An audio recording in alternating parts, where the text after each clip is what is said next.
Welcome back to the Midnight Scooby Show! And tonight I'm going to be reviewing Scooby-Doo, A Mask of the Blue Falcon. This review has been planned for years. I initially planned on reviewing this one way back in 2020 when the new Scoob film came out. But it never happened. I think it's just because of the uncertainty with the release date that it just kind of fell through. But that changes tonight. So here's my thoughts on this film. But I will start with saying, I like the use of Blue Falcon and Dynamite a lot better in this direct-to-video feature.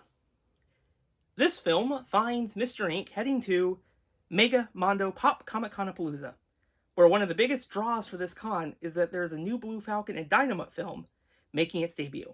However, the con is soon disrupted by the appearance of Mr. Hyde, who is doing everything to stop the release of this film.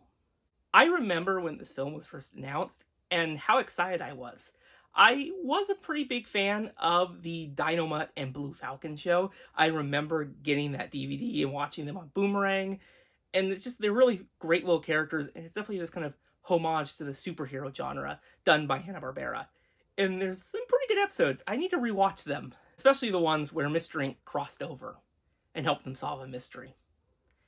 This movie, though, does take things in a different direction by making Blue Falcon and Dynamite fictional characters, and they exist as this campy 60s TV show that's very reminiscent of the Batman one.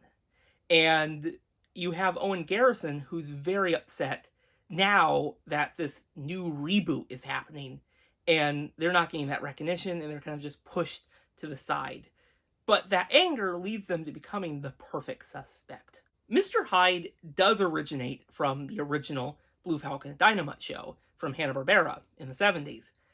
But this approach is a little bit different as it's an overarching villain. It appeared in multiple episodes, not just one, and the villain in this movie is following the plots so they can kind of start to figure out what's the next attack that's going to happen that's going to derail things.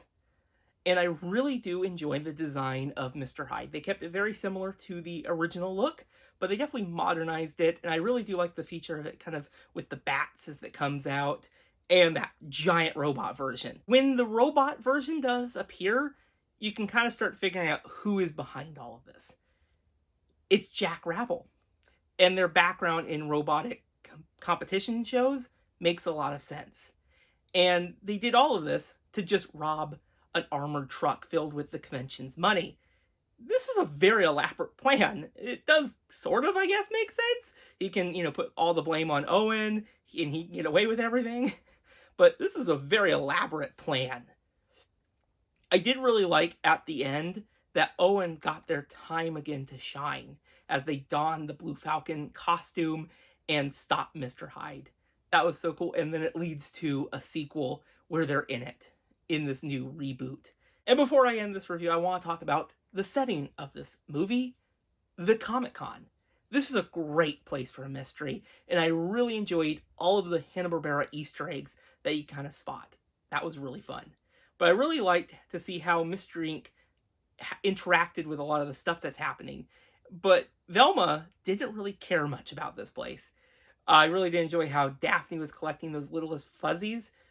Fred was very much interested in that reboot, and, Shaggy and Scooby was very excited for the original Blue Falcon actor. But overall, this is a great direct-to-video feature. I would recommend watching it if you haven't, but if you have, let me know your thoughts on it in the comments below, and I'll see you all in the next video. Bye, everyone.